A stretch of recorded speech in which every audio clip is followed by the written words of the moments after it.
고린도전서 1장 26절부터 31절까지 우리 다 같이 함께 읽도록 하겠습니다. 시작.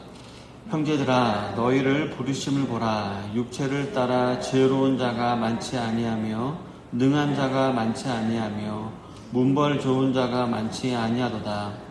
그러나 하나님께서 세상에 미련한 것들을 택하사 지혜 있는 자들을 부끄럽게 하려 하시고 세상에 약한 것들을 택하사 강한 것들을 부끄럽게 하려 하시며 하나님께서 세상에 천한 것들과 멸시받는 것들과 없는 것들을 택하사 있는 것들을 폐하려 하시나니 이는 아무 육체도 하나님 앞에서 자랑하지 못하게 하려 하심이라.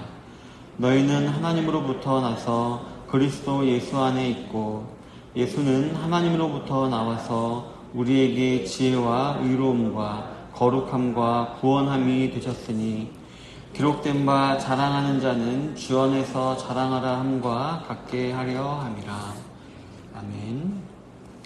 오늘은 본문을 중심으로 해서 주 안에서 자랑하라, 주 안에서 자랑하라 라는 제목으로 하나님 말씀을 나누기를 원합니다. 바울은 이제 18절부터 25절에서 이제 그리스도의 십자가가 세상은 이해할 수 없는 하나님의 지혜와 능력이다 라는 사실을 설명했습니다. 그리고 오늘의 본문은 이 원리가 고린도 교회의 상황과 성도들의 체험을 통해 어떻게 실질적으로 나타나는가에 대해서 더 자세하게 보여주고 있습니다. 이처럼 바울은 구원의 원리와 고린도 성도들의 체험을 그들이 처음 부르심을 받았을 때 그 사회에서 그들이 처했던 형편과 처지와 대조시키면서 말을 하고 있는 것입니다. 그래서 먼저 바울은 이 고린도 교회 성도들 향하여서 너희의 부르심을 보라 라고 도전을 합니다. 26절에 보면 형제들아, 너희를 부르심을 보라. 육체를 따라 지혜로운 자가 많지 아니하며 능한 자가 많지 아니하며 문벌 좋은 자가 많지 아니하도다 라고 기록을 하고 있습니다. 오늘 본문에 보면 바울은 의도적으로 많지 않다라는 표현을 3번이나 언급하면서 그들의 현실을 드러내고 있습니다.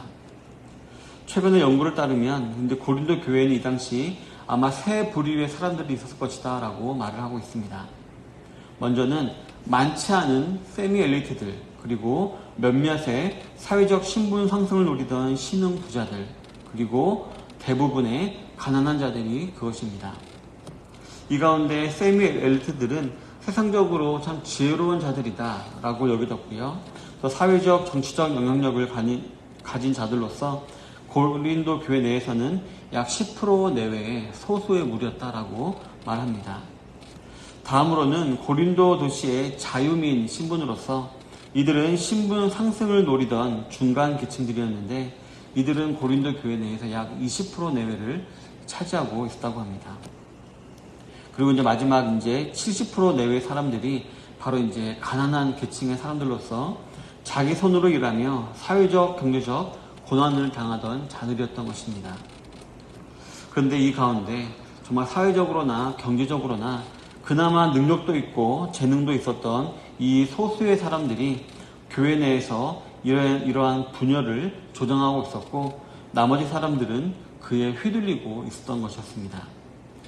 그래서인지 이어지는 27절부터 28절에 보면 바울은 하나님의 주권적인 선택을 언급합니다. 그러나 하나님께서 세상에 미련한 것들을 택하사 지혜 있는 자들을 부끄럽게 하려 하시고 세상에 약한 것들을 택하사 강한 것들을 부끄럽게 하려 하시며 하나님께서 세상에 천한 것들과 멸시받는 것들과 없는 것들을 택하사 있는 것들을 폐하려 하시나니 라고 기록을 하고 있는 것입니다. 이처럼 바울은 의도적으로 이 택하사라는 단어를 3번이나 사용하면서 하나님께서 낮은 신분의 사람들을 주권적으로 선택하려 하신다라는 것을 강조하고 있습니다. 즉 세상적으로 보았을 때 지도계층이라 볼 수 있는 이 30%에 해당하는 세미 엘리트층과 중간계층 사람들은 자신들이 가진 지혜와 부를 가지고 마치 이 고린도 교회를 자기들 마음대로 좌지우지하려 했었고 그 결과 4개의 파당으로 나뉘는 그런 실수를 범했지만 실제로 하나님께서는 오히려 그들보다는 세상적으로 보았을 때 정말 피지배계층으로서 무시당하던 낮은 자들을 선택하려 하신다라고 바울은 말하고 있는 것입니다. 그리고 이들을 택하시는 이유는 바로 자신들이 스스로 지혜 있다, 내가 가진 것들이 많이 있다라고 생각하는 자들을 부끄럽게 하고 그들을 오히려 패하려 하신다라고 지금 말씀하고 계십니다. 그렇다면 하나님께서 이렇게 주권적으로 역사하시면서 가진 자들을 패하시고 없는 자들을 선택하시는 이유가 무엇일까요? 바로 29절에 그 이유가 기록되어 있습니다. 이는 아무 육체도 하나님 앞에서 자랑하지 못하게 하려 하심이라 라고 말입니다. 아무도 스스로 자랑하거나 자고하지 못하게 하시려고 이렇게 하나님께서 주권적인 선택을 하셨다는 것입니다. 현대의 교회도 참 그렇지만 세상에서 높은 위치에 올라가고 또 돈을 많이 벌고 혹은 유명해지면 그 사실만으로 하나님의 축복을 받았다라고 치부하려는 경향이 있습니다. 그리고 그러한 사람들이 교회 내에서도 이렇게 떠받들여지는 경우가 참 비일비재합니다. 그러나 잘 아시다시피 이 교회는 세상과 철저하게 구별된 곳입니다. 바로 하나님께서 다스리는 곳이시며 또 예수 그리스도의 몸이며 성령의 전입니다. 따라서 이 교회 내에서는 그 어느 누구도 자신의 육체로 자랑할 수 있는 사람은 아무도 없는 것입니다. 오직 하나님만 높여져야 하는 곳이 이 교회인 것입니다. 그런데 이 고린도 교회 내에는 이처럼 자신의 육체를 자랑하려는 자들이 참 많이 있었다는 것입니다. 그것도 자신들은 기껏 해봤자 그냥 엘리트가 아니라 세미 엘리트였습니다. 그리고 중간 계층일 뿐이었습니다. 즉 돈이 많은 졸부였던 것 뿐이었습니다. 그리고 그 사실을 자신들도 잘 알고 있었기 때문에 자기들의 이름을 드러내면서 높아지려 하기보다는 바울, 아볼로, 베드로, 예수님의 이름 뒤에 숨어서 이 파당을 나누어서 은근히 자신들을 드러내려고 했던 것이었습니다. 그렇기 때문에 예수님께서는 이를 막는 방법으로 그들이 속으로 은근히 무시했으며 이용해 먹으려고 했던 낮은 계층의 사람들을 사용하심으로 말미암아 그들을 부끄럽게 하시고 그들의 파당과 자기 자랑을 폐하려고 하셨던 것이었습니다. 그러면서 예수님께서는 우리가 진정으로 자랑해야 될 것이 무엇인가에 대해서 알려주고 계십니다. 30절부터 31절에 보면 너희는 하나님으로부터 나서 그리스도 예수 안에 있고 예수는 하나님으로부터 나와서 우리에게 지혜와 의로움과 거룩함과 구원함이 되셨으니 기록된 바 자랑하는 자는 주 안에서 자랑하라 함과 같게 하려 함이라 라고 기록을 하고 있습니다.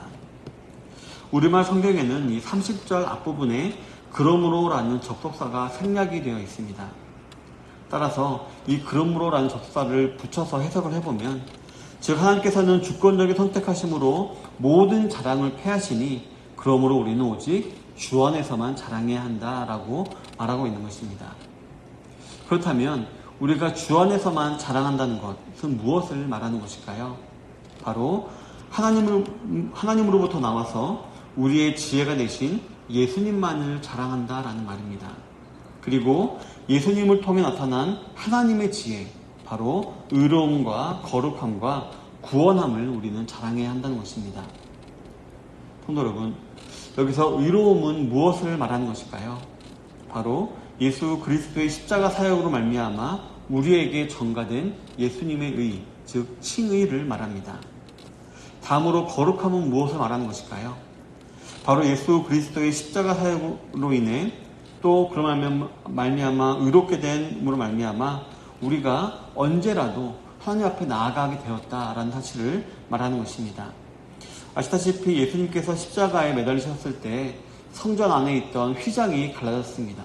그 휘장은 지성소와 성소를 가로막는 것으로서 대제사장이 1년에 한 번밖에 들어가지 못하는 그 지성소를 가로막는 휘장이었는데 그 휘장이 예수님이 십자가 달리셨을 때 찢어졌습니다. 그 사실은 그 어느 누구라도 예수님을 믿으면 하나님과 이렇게 하나님께 나아갈 수 있고 하나님과 교제가 가능하게 되었다라는 것을 말하는 것인데 바로 그것이 우리가 거룩하게 되었다라는 의미인 것입니다. 마지막으로 구원함이란 무엇을 말하는 것일까요? 바로 이 세상에서 빼앗으심을 받아 즉 본문의 표현을 따르자면 택하심을 입어 하나님 나라의 백성이 되었다라는 사실을 말하는 것입니다.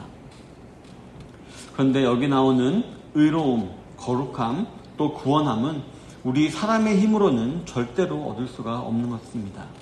오직 예수님이 아니면 우리에게 주어지지 못하는 그러한 은혜인 것입니다. 따라서 저와 여러분들은 오직 이러한 것들을 주신 예수 그리스도만을 자랑해야 하며 우리의 공로가 1도 들어가지 않은 것만을 자랑해야 하는데 바로 이것을 쉽게 말하면 바로 복음 전도라고 볼 수가 있는 것입니다. 우리 사랑하는 성도 여러분, 바울은 우리 성도의 부르심을 강조하면서 주님의 몸된 교회를 견고히 세워나가야 한다는 것을 첫 인사로 하며 이 고린도전서를 시작했습니다. 그리고 이에 반하는 행동인 파당을 나눈 것을 강하게 비판했었습니다. 그리고는 하나님의 능력과 지혜인 그리스도의 십자가를 다시 한번 강조하면서 주님의 몸된 교회를 이 그리스도의 십자가라는 것으로서 또 같은 마음과 같은 뜻으로 온전하게 그리고 견고하게 세워나가야 함을 강조했었습니다. 그리고 오늘 본문에서는 오늘 바울은 애초에 너희가 파당을 나누게 된 이유, 즉 그 원인으로 너희들의 마음 가운데 자랑하고자 하는 마음이 있었기 때문이다 라는 것을 지적하면서 이제 그 마음을 버려버리고 다시금 너희를 의롭게 하고 거룩해 하고 또 구원하게 된 십자가만을 온전히 전하는 삶을 살아야 한다라는 것을 이렇게 강조하고 있는 것이었습니다. 그리고 그래야지만 교회에 그 어떤 분쟁이나 어려움이 생기지 않게 될 것이다 라는 것을 피력한 것입니다. 아마도 너무나도 풍족한 나머지 세상 것에 눈을 돌리게 되고 그리고 세상에서처럼 이 교회에서도 자기 자신만 내세우기에 여념이 없었던 이 고린도 교회 성도들에게 이 같은 권고는 참 찔리는 권고이기도 하면서 참 충격적이었기도 했을 것입니다. 그리고 이러한 권고는 현대를 살아가는 저와 여러분들도 흘려듣지 말아야 될 중요한 사실입니다. 성경은 우리 성도가 두 주인을 섬길 수 없다라고 분명히 말하고 있습니다. 물론 이 성경에서는 하나님과 돈을 비교하면서 두 주인을 섬길 수 없다라고 말하는 것이었지만 이는 하나님과 나라는 두 주인으로도 치환할 수가 있습니다. 즉 하나님을 섬긴다고 하면서도 나를 주인으로 삼는 자들은 자연스럽게 그 입으로 자신의 환경이나 자신이 이룩한 것 혹은 자신의 생각과 의견을 피력하게 되어 있고 또 진정으로 하나님을 섬기는 성도들은 항상 그 입에서 자신을 의롭게 하고 또 거룩하게 하고 구원한 예수 그리스도의 십자가만을 자랑하는 말이 나오게 되어 있기 때문입니다.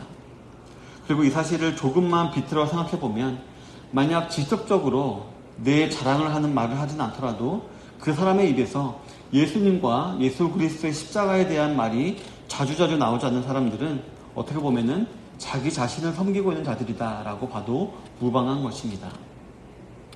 오늘 하나님께서 택하신 이 미련한 자들, 약한 자들, 그리고 천하고 멸시받는 자들은 실제로 자랑할 것이 없었기 때문에 어쩔 수 없이 예수님과 예수님의 십자가를 자랑할 수밖에 없는 자들이었을지도 모릅니다. 하지만 성경은 우리 성도들이 마땅히 이러한 자들이 되어야 한다라고 말을 하고 있습니다.